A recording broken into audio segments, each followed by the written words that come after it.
Hello, this is Sugarbush here, and today I'm going to show you some of my collision types. Okay, so the first thing you need to do is look at my CLPS document, okay? And what you are going to do is, you can see that I have a model right here. Okay? Okay. So I've got this. It's like basically just a rectangle. Okay, rectangle. Okay, it's a simple rectangle. And now we go to collision map. Okay, now this is just a simple rectangle to show you all the kinds of behaviors that, okay? We're going to keep that as collision type number 0. Okay, so we import model and collision map. Okay, wait until it says that to close out of it. And this is the level I used for the other models you might have seen. And lucky me, lucky us, our entrance is right on the model. It's perfect. So I'm just gonna basically now notice, okay, the collision map. Okay, that's collision type number 0. That's what the plane is. Okay, collision type number 0.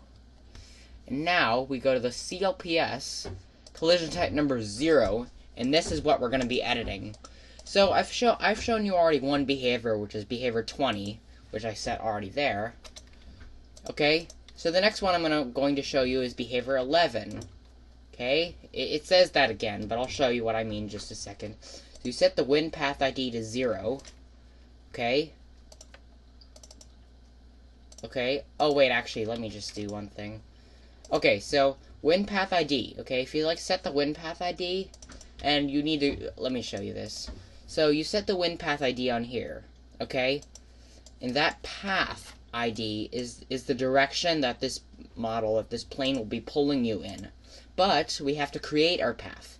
So we go to paths, add path.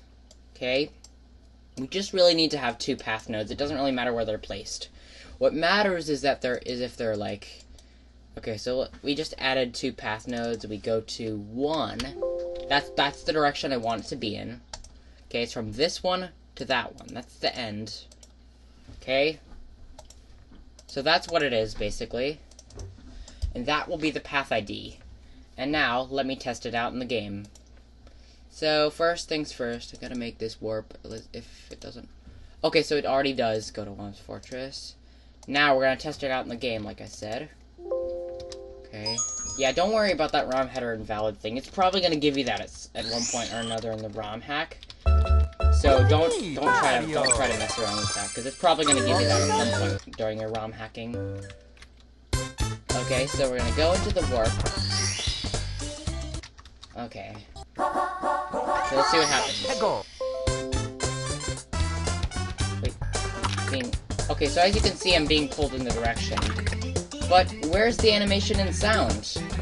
Okay, you wanna know? So there's something with the wind animation and sound. I'll show you what that is. Okay, that was that behavior 11 that I was showing you earlier. Now, it does say in my CLPS document, but I'm gonna give a tutorial on this. So, that was collision type number 0. Okay, the behavior is 11. Set it to be 11. Okay, that's what triggers that animation. Okay.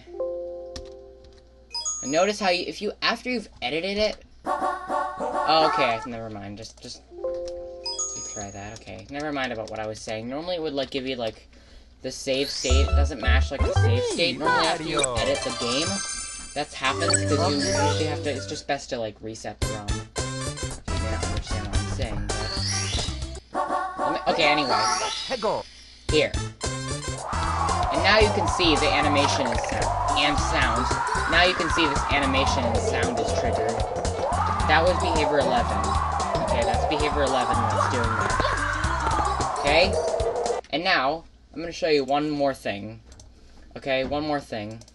This is a pretty cool behavior, I will say. This is a pretty cool one. Okay, so we can just get rid of this path. Well, yeah, we're just going to remove all that. Plus, make sure you set this wind path ID back to 255. That means there's no wind. This behavior, I'm going to set it to 13. Okay, I'll show you what that does. And also, one other thing. I want you to notice one thing. So, when we go here, subtract.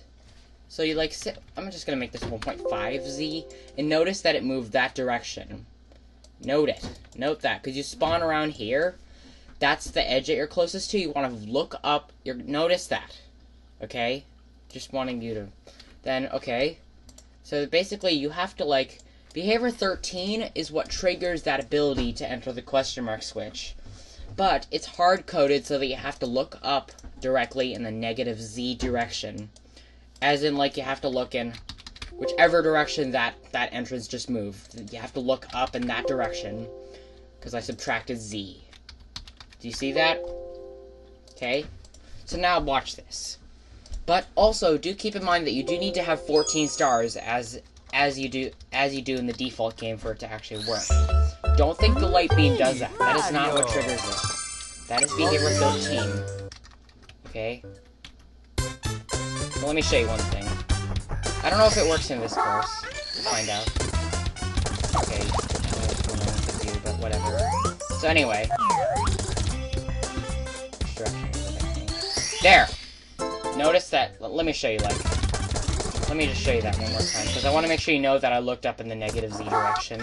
It's hard-coded, so you have to look up in a certain direction according to the coordinate scale. Okay, there. Now, this is where so you see, that edge we're closer to. Look up in that direction, you enter the question mark switch. It's hard-coded to enter this level.